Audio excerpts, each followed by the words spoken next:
বাজারের মানুষগুলো আমার শ্বশুর আব্দুল মুত্তালিবের কাছে নালিশ দিয়েছে আমি নাকি আতর মাখি খুশবু মাখি। ডাক দিয়ে বলেন আমার শ্বশুর আব্দুল মুত্তালিব ডাক দিয়ে বলেন হে আমেনা কি ব্যাপার তোমার যে স্বামী নাই তুমি কেন শরীরের মধ্যে কাপড়ের মধ্যে খুশবু মাখো আতর মাখো? মা আমেনা ডাক দিয়ে বলেন আমার কলিজার টুকরা নয়নের মনি দু জানের বাদশা নবী কামলেওয়ালা নবী ইমামুল আম্বিয়া শফিউল মুজরমিন লামকানের দুলহা মেরাজুর দুলহা গুনাহগারদেরকে তাড়ানে वाला গুনাহগারদেরকে বাঁচানে वाला মুহাম্মাদুর রাসূলুল্লাহ সাল্লাল্লাহু তাআলা আলাইহি ওয়াসাল্লামের নূর যখন আমার গর্ভের মধ্যে এসেছে আমার রহিমে পাকের মধ্যে এসেছে আমি অনেক অবাক করা দৃশ্য দেখতে পেয়েছি। অলৌকিক অনেক ঘটনা আমি দেখতে পেয়েছি। আমার পুরো শরীর থেকে মেশকে আম্বরের থেকেও বেশি খুশবু বের হতে লাগলো। 570 খ্রিস্টাব্দ যখন চলে এসেছে জাহিলিয়াতের ব্যভিচার অন্ধকার অত্যাচার যখন জুলুমাত পুরো বিশ্বে ছেয়ে গেছে আরব সহ আল্লাহর মাহবুব নবীকে আল্লাহ রব্বুল আলামিন ওয়া মা আরসালনাকা ইল্লা রাহমাতান লিল আলামিন। আল্লাহ রব্বুল আলামিন দুনিয়ার বুকে পাঠানোর প্রস্তুতি নিয়েছেন। যখন বাবা মায়ের কোনো সম্মান ছিল না, পরিচয় ছিল না, স্ত্রীর কোনো মর্যাদা ছিল না, মা বোনদের কোনো মর্যাদা ছিল না, কন্যা সন্তানদের কোনো অধিকার ছিল না, জীবন্ত কবরের মধ্যে পুঁতিয়ে ফেলা হতো। ওই কঠিন মুহূর্ত যখন চলে এসেছে আল্লাহ রব্বুল আলামিন আমার নবীকে দুনিয়াতে রহমাতাল লিল আলামিন হিসেবে পাঠানোর প্রস্তুতি নিয়েছেন। জোরে বলেন হযরতে সাইয়েদনা মা আমিনা ডাক দিয়ে বলেন আমার কলিজার টুকরা নয়নের মনি দু জানের বাদশা নবী কামলেওয়ালা নবী ইমামুল আম্বিয়া শফিউল মুজরমিন লামকানের দুলহা মেরাজুর দুলহা গুনাহগারদেরকে তাড়ানে वाला গুনাহগারদেরকে বাঁচানে वाला মুহাম্মাদুর রাসূলুল্লাহ সাল্লাল্লাহু তাআলা আলাইহি ওয়াসাল্লামের নূর যখন আমার গর্ভের মধ্যে এসেছে আমার রহিমে পাকের মধ্যে এসেছে আমি অনেক অবাক করা দৃশ্য দেখতে পেয়েছি। অলৌকিক অনেক ঘটনা আমি দেখতে পেয়েছি। আমার পুরো শরীর থেকে মেশকে আম্বরের থেকেও বেশি খুশবু বের হতে লাগলো। আমি বাজার ঘাটে যাইতে পারি না, ঘরের বাহিরে যাইতে পারি না। বাজারের মানুষগুলো আমার শ্বশুর আব্দুল মুত্তালিবের কাছে নালিশ দিয়েছে আমি নাকি আতর মাখি খুশবু মাখি। ডাক দিয়ে বলেন আমার শ্বশুর আব্দুল মুত্তালিব ডাক দিয়ে বলেন হে আমেনা কি ব্যাপার তোমার যে স্বামী নাই তুমি কেন শরীরের মধ্যে কাপড়ের মধ্যে খুশবু মাখো আতর মাখো? আমেনা ডাক দিয়ে বলেন আমার কলিজার টুকরা নয়নের মনি দু জানের বাদশা নবী কামলেওয়ালা নবীর নূর যেদিন আমার গর্ভের মধ্যে এসেছে সেদিন থেকে এভাবে অলৌকিক অনেক দৃশ্য দেখতে পেয়েছি। আমার পুরো শরীর থেকে মেশকে আম্বরের চেয়ে বেশি খুশবু বের হতে লাগলো। জোরে বলেন আমি ওই পুকুরের ওই কূপের মধ্যে যখন পানি আনতে যাইতাম আমার সাথে বক্কার সাথে সঙ্গীরা যাইতো। অন্যান্য সময়ে ওই কূপের মধ্যে যখন যাইতাম অন্যান্য সময়ে বালতি দিয়ে রশির মাধ্যমে টেনে টেনে পানিগুলো তুলতে হতো। সুবহানাল্লাহ। কিন্তু আবার কলিজার টুকরা দু জানের বাদশা নবী কামলিওয়ালা নবী উম্মতের কান্ডারি নবী মুহাম্মাদুর রাসূলুল্লাহ পড়েন সাল্লাল্লাহু তাআলা আলাইহি ওয়াসাল্লামের নূর যখন আমার গর্ভের মধ্যে এসেছে আমার রহিমে পাকের মধ্যে এসেছে আমি অবাক হয়ে গেলাম। যখন ওই কূপের ধারে গেলাম পানি আনার জন্য অন্যান্য সময়ে রশি দিয়ে বালতির মাধ্যমে টেনে টেনে তুলতে হতো, কিন্তু যখন এখন আমি আসলাম দেখতে পেলাম অবাক দৃশ্য, সেই পানিগুলো অটোমেটিক আমার হাতের নাগালের মধ্যে উঠে গিয়েছে। আমি আরো বেশি অবাক হলাম। সেই পানিগুলো পর্যন্ত আমি আমেনাকে সালাম জানাই, সেই পানিগুলো পর্যন্ত আমার সাথে কথা বলে ডাক দিয়ে বলেন ওগো আমেনা আপনি কেন কষ্ট করে পেটের মধ্যে গর্ভের মধ্যে রহমাতুল লিল আলামিন নবীকে নিয়ে এখানে আসতে হয়েছে? আপনি শুধুমাত্র হুকুম করতেন, অর্ডার করতেন, আপনি শুধুমাত্র আমাদেরকে ওই কুড়ে ঘর থেকে অর্ডার করতেন, আমরা নহর হয়ে আপনার ঘর পর্যন্ত চলে যেতাম। মা আমিনা ডাক দিয়ে বলেন এভাবে অবাক করা অনেক দৃশ্য আমি আমার এই চর্ম চোখে দেখতে পেয়েছি। এভাবে অনেক দৃশ্য আমি দেখতে পেয়েছি। আমি রাতের আধারে যখন ঘরের মধ্যে শুইতে যাই, আমি দেখি একেবারে আমার ঘরটা নূরে আলোকিত হয়ে গেছে। সেই আলোয় আমি পৃথিবীর পূর্ব প্রান্ত থেকে পশ্চিম প্রান্ত, উত্তর প্রান্ত থেকে পশ্চিম প্রান্ত আমি স্পষ্টভাবে দেখতে পেয়েছি। আসমানের দিকে যখন তাকাই, আমি একেবারে আল্লাহর আরশে আজিম পর্যন্ত দেখতে পেয়েছি। জোরে বলেন। মা আমিনা ডাক দিয়ে বলেন, আমার কলিজার টুকরা নয়নের মণি, দু জানের বাদশা নবী, কামলেওয়ালা নবী, গুনাহগারদেরকে তাড়ানেওয়ালা, বাঁচানেওয়ালা মুহাম্মাদুর রাসূলুল্লাহ সাল্লাল্লাহু তাআলা আলাইহি ওয়াসাল্লামের আগমনের সময় যখন একেবারে সন্নিকটে চলে,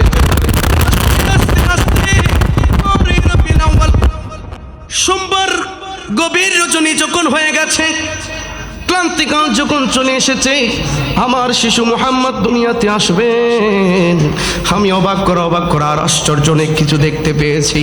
আমি অবাক করা অনেক দৃশ্য দেখতে পেয়েছি। আমি দেখতে পেলাম আমার অন্তরের পর্দা খুলে গেছে, আমার চোখের পর্দাও খুলে গেছে। মা আমিনা ডাক দিয়ে বলে, আমার কলিজার টুকরা মুহাম্মাদুর রাসূলুল্লাহ পড়েন সাল্লাল্লাহু তাআলা আলাইহি ওয়াসাল্লাম যখন আগমনের সময় হয়ে গেছে, সুবে সাদিকের সময় যখন একেবারে ঘনিয়ে এসেছে, আমি দেখতে পেলাম আমার অন্তরের পর্দা খুলে গেছে, আমার চোখের পর্দা খোলা গিয়েছে। আমি দেখতে পেলাম একেবারে সিরিয়ার বড় বড় রাজপ্রাসাদ, ওই রাজপ্রাসাদের ভেতরে বিশাল বিশাল মূর্তিগুলো আমি আমিনার ঘরের দিকে ঝুঁকে গিয়েছে। জুড়ে বলেন। আমি আমিনা দেখতে পেলাম পৃথিবীর পূর্ব প্রান্তে একটি নূরের পতাকা, আমি দেখতে পেলাম পৃথিবীর পশ্চিম প্রান্তে একটি নূরের পতাকা, আমি দেখতে পেলাম খানে কাবার উপরে একটি নূরের পতাকা, আমি দেখতে পেলাম আসমান থেকে নূরানি ফেরেশতারা জুলুস সহকারে, মিছিল সহকারে আমি আমিনার ঘরের দিকে জুলুস সহকারে আগমন করছে। আমি দেখতে পেলাম জান্নাতের হুরপরীরা মিছিল সহকারে আমি আমিনার ঘরের দিকে চলে এসেছে। আমি দেখতে পেলাম আমার ঘরে চারজন সুন্দর সুন্দর লম্বা লম্বা মহিলা হাজির হয়ে গেছে। তারা ডাক দিয়ে বলেন, ওগো মা আমিনা, আপনি ভয় পাবেন না, আপনি বিচলিত হবেন না, আপনি টেনশন করবেন না। আমরা দুনিয়ার কোনো পাড়া মহল্লা থেকে আসি নাই, গ্রামগঞ্জ থেকে আসি নাই, কোনো প্রদেশ থেকে আসি নাই, আমরা এসেছি সুদূর জান্নাত থেকে। জুড়ে বলেন সুবহানাল্লাহ। মা আমিনা ডাক দিয়ে বলেন, আমি তাদের পরিচয়ও পেয়ে গেলাম। একজনের নাম হযরতে মা হাওয়া আলাইহিস সালাতু ওয়াস সালাম। মা হাওয়া আলাইহিস সালাতু ওয়াস সালাম ডাক দিয়ে বলেন, আমি হলাম আদম আলাইহিস সালাতু ওয়াস সালামের বিবি, যার বাম পাশের হাড় দিয়ে আমাকে বানানো হয়েছিল। আমি হচ্ছে পৃথিবীর বুকে বিশ্ব সুন্দরী মহিলা হাওয়া। জোরে বলেন। আমি হচ্ছে হাওয়া। আমা আমিনা ডাক দিয়ে বলেন, সময় সংক্ষেপ, কথাগুলো একেবারে আমি সংক্ষেপে আপনাদের সম্মুখে তুলে ধরি। আমার নবীর আগমন হবে। আমার নবী আপনার মতো আমার মতো করে আসে নাই। তুমি যে বলো নবী আমার মতো দোষে গুণে মানুষ, সাধারণ মানুষ। নাউজুবিল্লাহ কোন আর একটু জোরে বলেন নাউজুবিল্লাহ। এটা কি কখনো আমরা মেনে নিতে পারি? জোরে বলেন, মেনে নিতে পারি নাকি? হযরতে সাইয়েদনা মা আমিনা ডাক দিয়ে বলেন, আমি আরেকজনের পরিচয় পেয়ে গেলাম, তিনি হচ্ছেন আসিয়া। ওই আসিয়া ডাক দিয়ে বলেন, ওগো মা আমিনা, আপনি ভয় পাবেন না, আপনি বিচলিত হবেন না, আপনি টেনশন করবেন না। আমি হচ্ছি ফেরাউনের স্ত্রী আসিয়া, পৃথিবীর মধ্যে সবচাইতে নির্যাতিত মহিলা। এই পৃথিবীর বুকে একমাত্র আল্লাহর ইবাদত করতে গিয়ে, আল্লাহর সেজদা করতে গিয়ে আমার স্বামী ফেরাউন আমার উপরে তো নির্যাতন, এত জুলুম, এত অত্যাচার করেছে। শুধুমাত্র আল্লাহর ইবাদত করতে গিয়ে ফেরাউন আমাকে গাছের মধ্যে বেঁধে ফেলেছে, হাতের মধ্যে এবং পায়ের মধ্যে প্যাক ঢুকিয়ে দিয়েছে, টপ টপ টপ করে রক্ত ঝরছে। ওই ফেরাউন ডাক দিয়ে বলেন, তুই এখনো কি ওই আল্লাহর ইবাদত ছাড়বি না, সেজদা ছাড়বি না? হযরতে আসিয়া মুচকি মুচকি হাসে, ডাক দিয়ে বলেন, কি ব্যাপার আসিয়া, তোর কি কষ্ট লাগে না? এখনই তোরে এই গরম তেলের কড়িয়ার মধ্যে নিক্ষেপ করব, তুই শেষ হয়ে যাবি, এখনো সুযোগ আছে। আল্লাহর ইবাদত ছেড়ে আমার সেজদা কর। বলেন তো, যারা একমাত্র আল্লাহকে সেজদা করে পৃথিবীর কাউকে ভয় পায় নাকি? সেজদা করতে হবে একজনকে, তিনি কে? হে জোরে বলেন, সেজদা করতে হবে একজনকে, তিনি কে?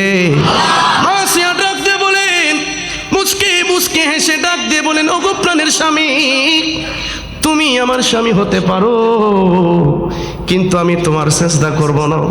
আমি যে রবের সিজদা করি তিনি আমার খালিক ও মালিক, যিনি আমাকে সৃষ্টি করেছেন, আমার হায়াতের মালিক, আমার মৌতের মালিক, আল্লাযী খলাকুল মাউতা ওয়াল হায়াতা, তিনি আমার জীবন মৃত্যুর মালিক। তুমি আমাকে মেরে ফেলতে পারো, আমি আসিয়া হাজারো জীবন উৎসর্গ করতে প্রস্তুত, ওই তেলের কড়িয়ার মধ্যে গিয়ে শেষ হয়ে যেতে প্রস্তুত, কিন্তু আমি তোমার সিজদা করতে পারবো না। মাসিয়া ডাক দিয়ে বলে, আমি কেন মুচকে মুচকে হাসি? তুমি আমাকে প্রশ্ন করো। তুমি আমার হাতের পায়ের মধ্যে প্রেক ঢুকিয়ে দিয়েছো। মনে রাখতে হবে, তুমি যেই তেলের কড়িয়ার মধ্যে, গরম তেলের কড়িয়ার মধ্যে আমাকে এখনই নিক্ষেপ করবে, তোমার জন্য সেই তেলের গরম কড়িয়া হতে পারে, কিন্তু আমি তো দেখতে পাচ্ছি সেটা আমার জন্য আল্লাহ জান্নাতের বাগান বানিয়ে রেখেছে। মাসিয়াকে অবশেষে সেই পাষণ্ড ফেরাউন ওই তেলের গরম কড়িয়ার মধ্যে নিক্ষেপ করে শেষ করে দিলেন। ওই আসিয়া ডাক দিয়ে বলেন, ও গো মা আমেনা, আমি হচ্ছি পৃথিবীর বুকে একমাত্র আল্লাহর ইবাদত করতে গিয়ে সবচাইতে নির্যাতিত স্ত্রী। পৃথিবীর স্ত্রীগুলো যখন আল্লাহর ইবাদত করে নামাজ পড়ে কত খুশি হয়, আর আমাকে নির্যাতন করেছে। পৃথিবীর স্ত্রীরা একমাত্র আল্লাহর ইবাদত করলে স্বামী কত খুশি হয়, দামি দামি গিফট করে, আর আমি বিনিময়ে পেলাম নির্যাতন, জুলুম, অত্যাচার। বলেন তো সেই আসিয়া, যে আসিয়া স্বামীর এত জুলুম অত্যাচার পাওয়ার পরেও নামাজ ভুলে নাই, আমাদের মা বোনদেরকে সেই নামাজ পড়ার দরকার আছে না নাই? আর একটু জোরে বলেন, দরকার আছে না নাই? যত জুলুম, যত অত্যাচার, যত কষ্ট হোক না কেন সংসার জীবনে, যত কষ্ট হোক না কেন, আল্লাহর ইবাদত কি ছাড়া যাবে? জোরে বলেন, নামাজ কি ছাড়া যাবে? নামাজকে বলো না কাজ আছে, কাজকে বলো আমার নামাজ আছে, ঠিক কিনা? আরে নামাজকে বলো না, সবাই সবাই, নামাজকে বলো না কাজ আছে, কাজকে বলো আমার নামাজ। মাসিয়া ডাক দিয়ে বলে, পৃথিবীর সমস্ত মহিলা, নির্যাতিত মহিলা, সমস্ত মহিলাদের যদি একটা লিস্ট করা হয়, আমার নাম 1 নম্বরে থাকবে। আমি হলাম সে আসিয়া। মা আমিনা ডাক দিয়ে বলেন, আমি আরেকজনের পরিচয় পেয়ে গেলাম, তিনি হচ্ছেন হাজার। হাজার আলাইহিস সালাতু ওয়াস সালাম ডাক দিয়ে বলেন, আমি হলাম ইব্রাহিম আলাইহিস সালাতু ওয়াস সালামের বিবি, ইসমাইল আলাইহিস সালাতু ওয়াস সালামের আম্মা জান হাজার। জোরে বলেন হযরত সাইয়েদনা মা আমিনা ডাক দিয়ে বলেন, আমি আরেকজনের পরিচয় পেয়ে গেলাম, তিনি হচ্ছেন মরিয়ম আলাইহিস সালাতু ওয়াস সালাম। ওই মরিয়ম আলাইহিস সালাতু ওয়াস সালাম ডাক দিয়ে বলেন, আমি হচ্ছি পৃথিবীর বুকে একমাত্র মহিলা যিনি আমি স্বামী ছাড়া সন্তান জন্ম দিয়েছি। আমি একমাত্র মহিলা যিনি পৃথিবীর বুকে স্বামী ছাড়া সন্তান জন্ম দেওয়ার কারণে পৃথিবীর মানুষের কাছে কত অপবাদ শুনতে হয়েছে, কত কথা আমাকে শুনতে হয়েছে। আমি হলাম সে ঈসা আলাইহিস সালাতু ওয়াস সালামের আম্মা জান মারিয়াম। জোরে জোরে বলবেন না কি সুবহানাল্লাহ? কেউ যেটা পারে না বলেন তো পারে কে? আর জোরে বলতে হবে কে? হায়াতের মালিককে, মৃত্যুর মালিককে, রিজিকের মালিককে। মা মেরা ডাক দিয়ে বলেন, আমার কলিজার টুকরা নয়নের মণি, দুজানের বাদশা নবী কামলিওয়ালা নবীর আগমনের সময় যখন হয়ে গিয়েছে, আমি দেখতে পেলাম এই সুন্দর সুন্দর লম্বা লম্বা এই মহিলাগুলো জান্নাত থেকে চলে এসেছে। ডাক দিয়ে বলেন, ওগো মা আমিনা, আপনি ভয় পাবেন না, আপনি বিচলিত হবেন না, আপনি টেনশন করবেন না। আমরা দুনিয়ার কোন পাড়া মহল্লা থেকে আসি নাই, আমরা এসেছি সুদূর জান্নাত থেকে আপনাকে একটা মেসেজ দেওয়ার জন্য, আপনাকে একটা সুসংবাদ দেওয়ার জন্য, আপনাকে একটা খুশখবর দেওয়ার জন্য।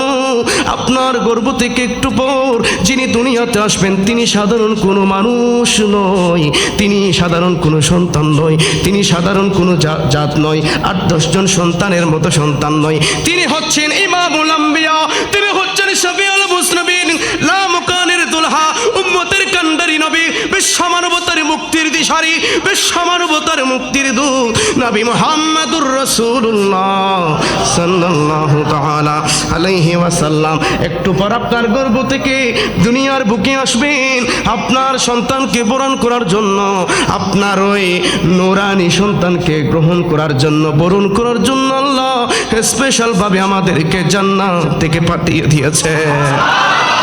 মুমিনরা ডাক দিয়ে বলেন, আমার কলিজার টুকরা নয়নের মনি দু জানের বাদশা নবী কামলেওয়ালা নবী এসেছেন তো এসেছেন, জান্নাতি পোশাক পরিধান করা অবস্থায় এসেছে, জান্নাতি পোশাক পরিধান করা অবস্থায় এসেছে।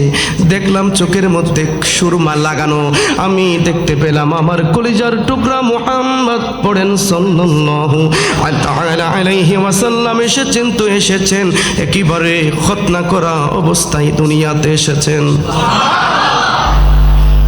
মুমিনা ডাক দিয়ে বলেন, আমার কলিজার টুকরা নয়নের মনি দু জানের বাদশা নবী কামলেওয়ালা নবী দুনিয়াতে আসার সাথে সাথে আমি একটু কান লাগাই দিলাম, একটু একটু শব্দ করছে, আমি দেখলাম সেই শব্দটুকুন, দেখলাম আলহামদুলিল্লাহ পড়েছেন, সুবহানাল্লাহ আলহামদুলিল্লাহ আল্লাহর শুকর আদায় করেছেন, সাথে সাথে দেখলাম চোখের পানিতে বুক ভাসিয়ে দিয়েছেন, চোখের পানি ছেড়ে দিয়েছেন, বলছেন উম্মতি রব্বি হাবলি উম্মতি উম্মতি, জোরে বলেন, আর একটু জোরে বলেন।